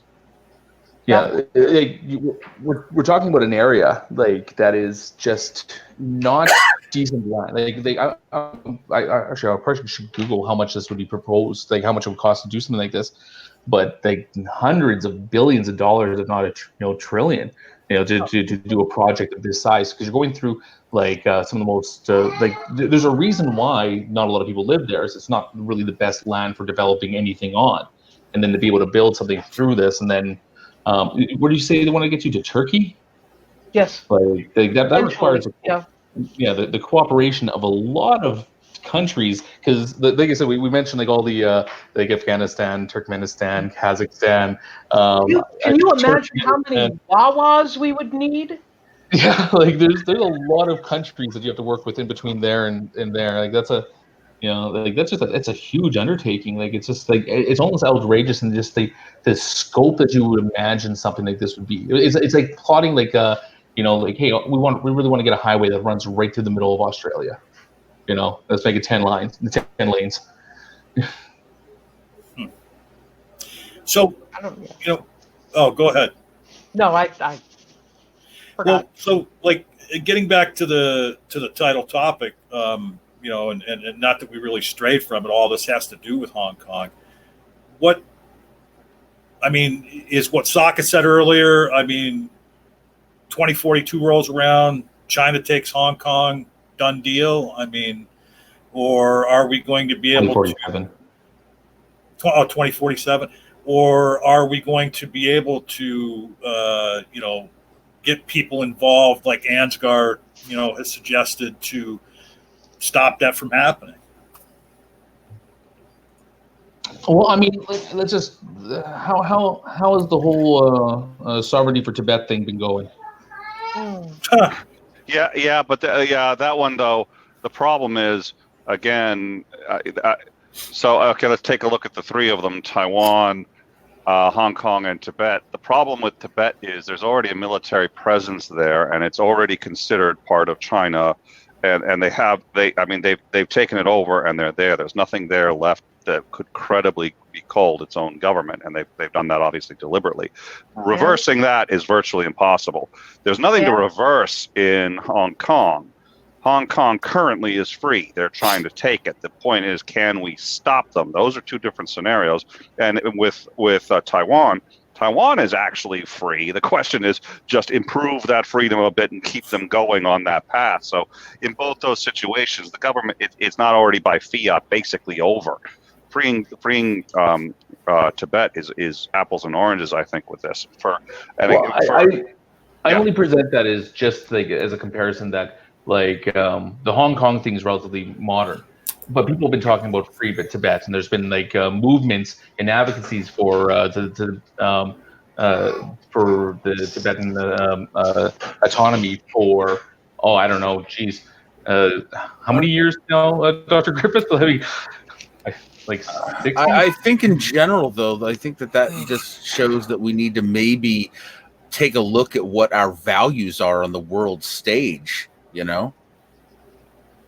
Well, I think so. And to get quickly back to John's question, and I think this gets to, and Socka has said, well, this is a reasonably new thing. It isn't. We've been preparing for the handoff of Hong Kong to China for decades. We knew, again, that's why we started the first treaties regarding it in 1992, which was 8 years before it was even supposed to happen. But it was already like, this is how we're going to deal with it. And that's why the handoff actually went staggeringly smooth, because we've known for 99 years that it was going to happen. And we knew there were going to be these problems. And that's why we've been implementing soft power like the TPP to try to get a handle on this beforehand. I think if we can stop undermining ourselves, and that is one problem with the American system. There are a lot of advantages, and there are reasons why we're able to be more flexible and fluid than some other countries in our response to things. But the problem is we don't have the stability. So, we now have a president who's undermining the previous infrastructure that would have allowed us to that we'd been planning for. The TPP was in large part, it was an 8-year negotiation so that we'd be ready for this, because this was the most predictable thing. We knew this was going to happen. We've known that for 100 years, that this was going to happen when they got it back. We've been trying to prepare for it, and now a number of our tools our teeth have been just dulled, and the weapons have been taken out of our hands, and we're like, oh, well, can we come up with something else now? And that's a good question. This is like this is the I'm not sure if you guys would agree with this, but this is like the dark side of like something like globalization, where that you have like this such investment in foreign powers, and Nick brought it up earlier, like all the stuff that we did in the past with the Saudis, was a good example where we turn a blind eye to humanitarian concerns because, hey, there's a profit to be made, And this is the same thing. Like this is my problem with it is that but like for these people that where we worry about like the globalization thing, where we push globalization to this point, where now all of a sudden that these people have such a seat at the table, in that we can no longer question what they're doing if it's going not to turn if it's going to impact our ability to make a profit in the future. Like the fate of the U.S. economy is so intertwined with the Chinese economy that really, what actions do you think could happen? Like the only way that you could really reverse from a position like this is to kind of step that back a little bit, and I mean, I'm not saying that you have to go take a form like a full kind of like nationalistic type platform, or anything like that, but you actually have to weigh the pros and cons over whether or not to what degree do we expand ourselves in this kind of globalist market now.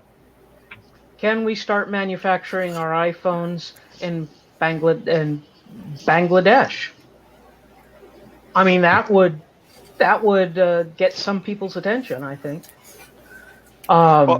Change how we make money. Yeah.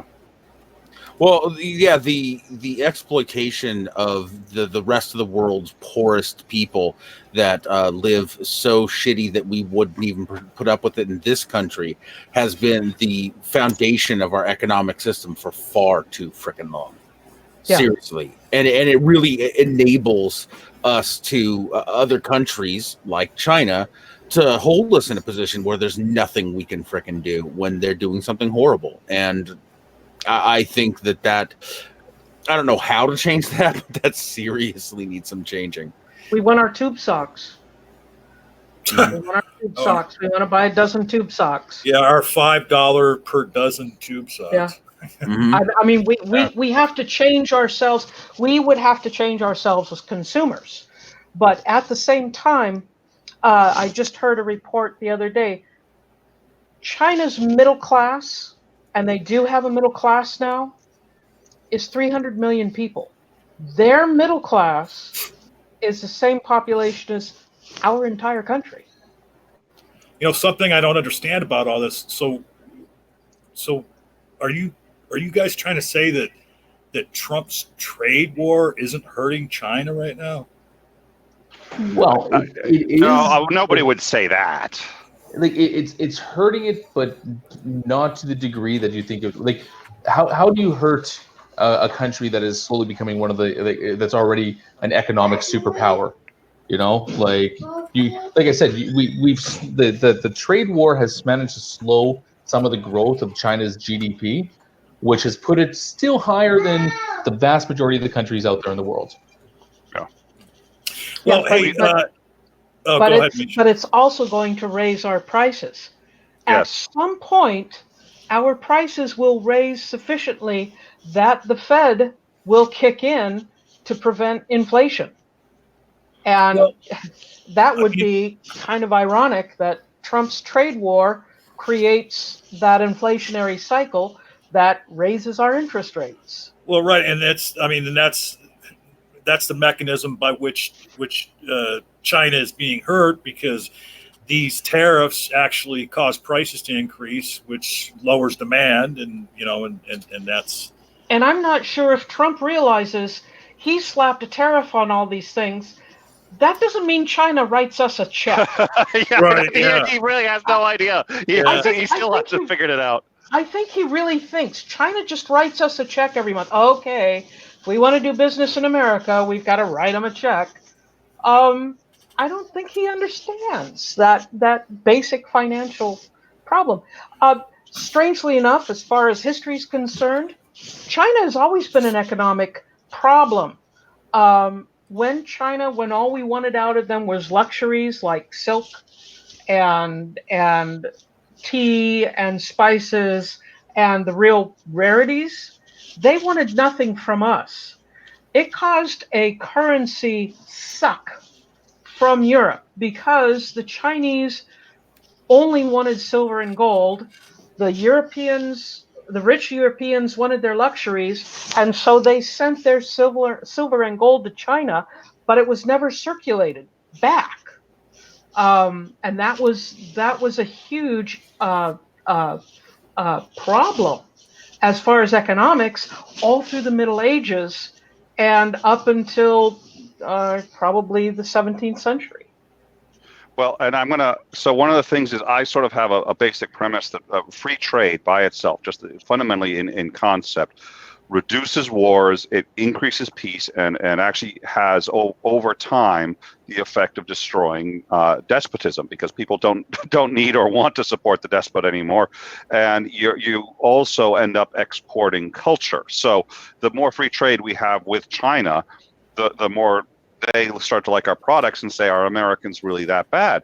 But also the more interconnected. So I'm actually for globalism, but the central concept of free trade is that the rising tide lifts all boats. So I feel like the more we increase our free trade and our ability, and sometimes it does have this sucking effect on our currency. It absolutely does. But in the end, you end up sort of with, we may go down a bit, but we elevate the other side too, and they end up less upset with us as well if we can do trade solutions instead of more military or manipulative ways of getting what it is we want out of people. Hey, let me get in here real quick. So, and somebody help me out. Maybe Misha or Nick, one of you, Socka, one of you guys knows what monetization is a W with a couple slashes in it. If I recall, I think it's a yen. What? Yeah, I think it's. No, I think it's a zloty. Or I'm sorry, I thought it was the Japanese, but I could be wrong. All right, well, whatever it was, they just said 10,000 of those from Quisa super chat. My apologies if I missed any other super chats, but for some reason in the StreamYard here, they don't colorize the super chats like they do on YouTube.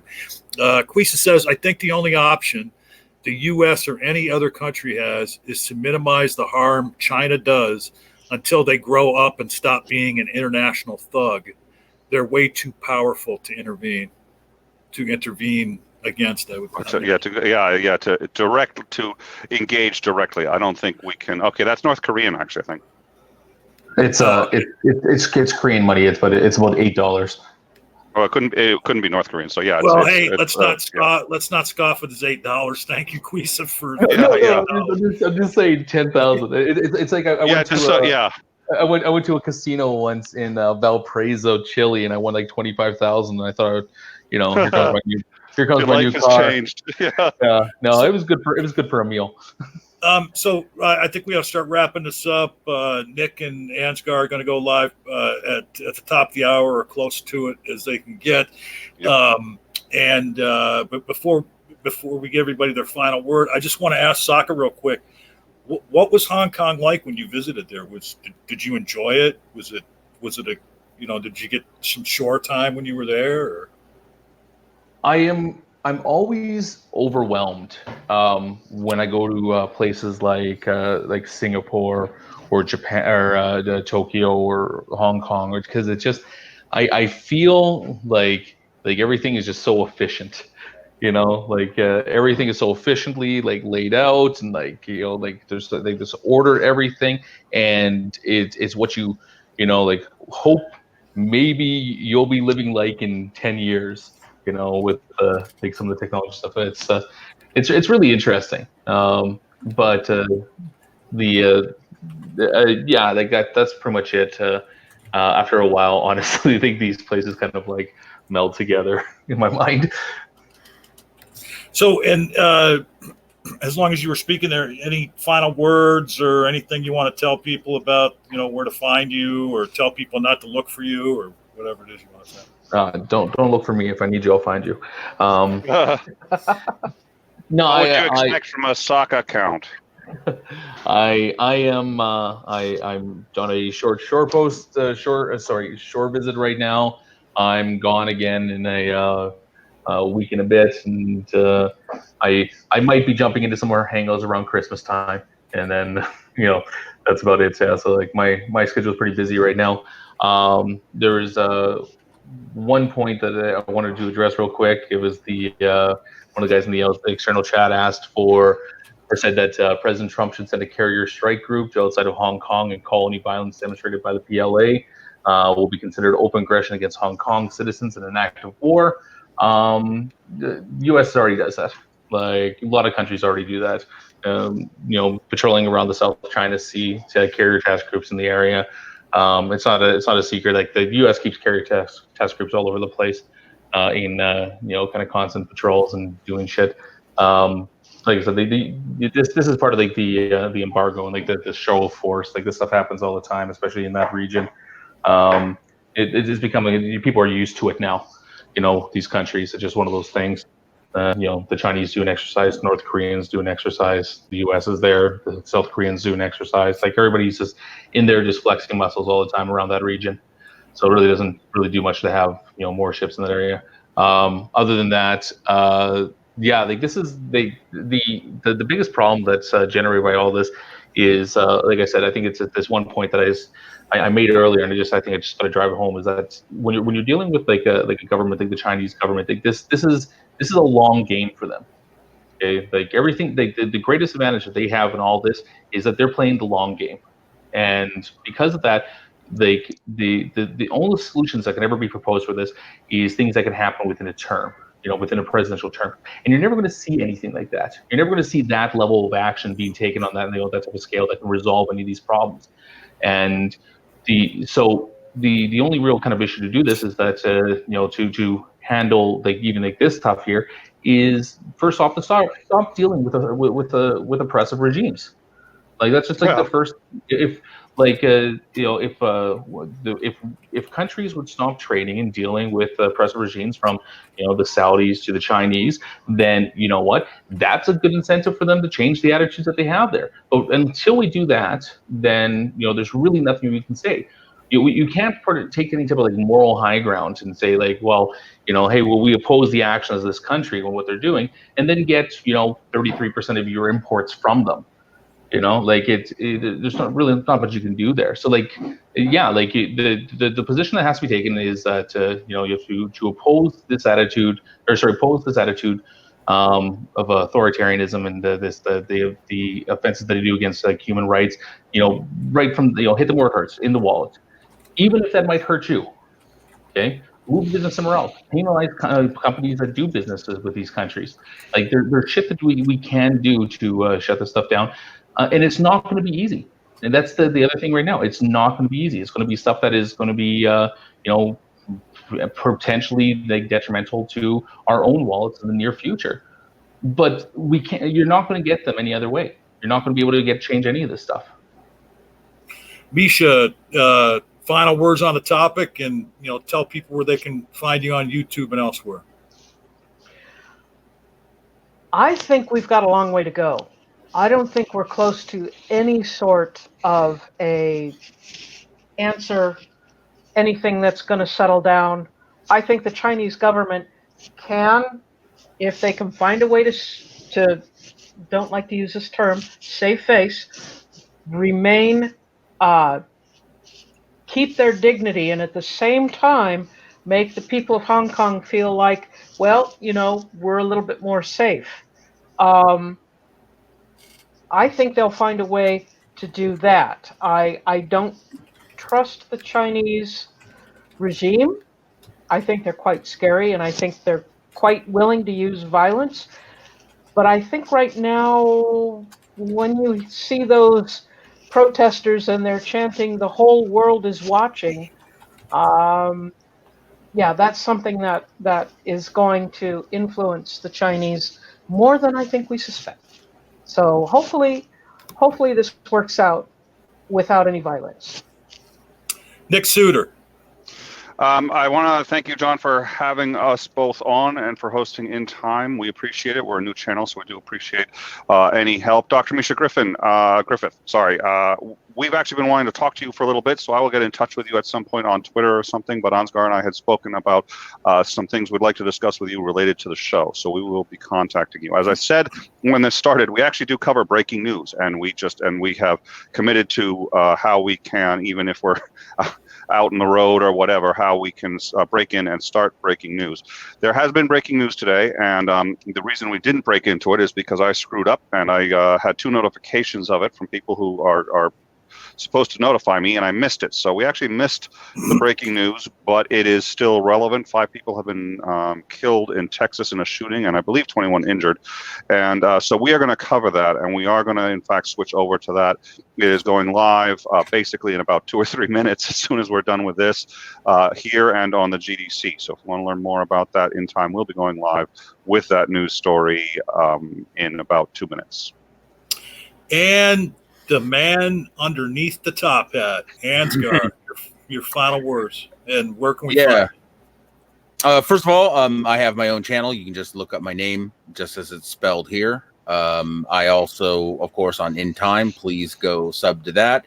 We get probably more views on the GDC, and one of the problems is we haven't been able to brand our channel yet because it hasn't been a month, so we can't actually name it In Time in the web address. But anyways, Nick's been dropping the logo. Not the logo, excuse me. We've been dropping the link in the chat, so please head over there and give us a subscription if you're interested in the stuff we put out. I will say, I hear a lot of doom and gloom. We can't this and we can't that, and there's no real solution. And as Misha pointed out, they're saying that the world is watching, and the world is watching. And when nothing happens, what does that tell the world? What does that tell China?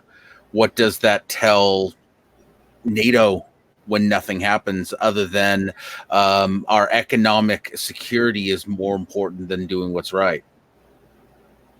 Yeah, that's so true. It empowers them. Yeah. So, and my name's John Petersen. You can find me here most on the GDC most Saturday nights. And I've just started doing a once a week broadcast on Nakasuchi's channel on Wednesday nights. This Wednesday night, I'll be joined by Dr. Misha Griffith, Jerry Griffith, Dr. Josh Bowen, and Megan Lewis, and a polytheist named Callan, and we will be talking about Norse mythology. And that's going to start at 7:15 p.m. Eastern. Please don't miss that. Tomorrow at 1 p.m. Eastern, I will be on my channel, The Amateur Conversationalist. My guest tomorrow is Barney Tearspell, and we are going to talk about something in Barney's life that maybe not everybody in the community knows about. So please be there for that. Once again, thank you to Quisa on behalf of Steve, for your super chat tonight. Thank you so much for that. I always try and end every broadcast with a quote, and I tried to find one about Hong Kong. I don't know how apropos this is to the conversation, but Hong Kong people say Hong Kong needs to preserve its uniqueness. I say Hong Kong's uniqueness is in its diversity, its tolerance of different cultures. China does not want to see Hong Kong in decline. I have full confidence in its future. Jack Ma. Good night. Oh, wow. Nice. Nice. Thank you.